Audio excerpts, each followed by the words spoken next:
એક સાંધે ત્યાં તે તૂટે તેવી સ્થિતિ સર્જાઈ છે। પ્રશિક્ષણ વર્ગમાં કોંગ્રેસના 2 જિલ્લા પ્રમુખ ગેરહાજર રહ્યા। અમરેલી જિલ્લાના પ્રમુખ પ્રતાપ દુધાત ગેરહાજર રહ્યા। સતત પ્રતાપ દુધાત જે છે તે હમણાં થોડા દિવસોમાં જાહેર કાર્યક્રમમાં પણ ગેરહાજર જોવા મળી રહ્યા છે। ગીર સોમનાથ જિલ્લા પ્રમુખ પૂંજાવંશ પણ ગેરહાજર જોવા મળ્યા।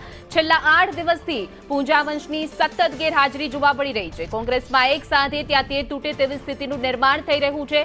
પ્રશિક્ષણ વર્ગમાં 2 કોંગ્રેસના જિલ્લા પ્રમુખ ગેરહાજર રહેતા અનેક ચર્ચાએ જોર પકડ્યું છે, કારણ કે અમરેલી જિલ્લાના પ્રમુખ પ્રતાપ દુધાત અને ગીર સોમનાથ જિલ્લાના પ્રમુખ પૂજાભાઈ વંશ સતત પ્રશિક્ષણમાં ગેરહાજરી તેમની વર્તાઈ રહી છે, જે આંખે વળગી રહી છે। પૂજાભાઈ વંશ દ્વારા પ્રથમ દિવસે પણ આપવામાં આવી હતી હાજરી, પરંતુ છેલ્લા 8 દિવસથી તે જોવા નથી મળ્યા। તો પ્રતાપ દુધાત તો સતત 8 દિવસથી પણ તે ગેરહાજર જોવા મળી રહ્યા છે, જેને લઈને રાજકારણ ગરમાયું।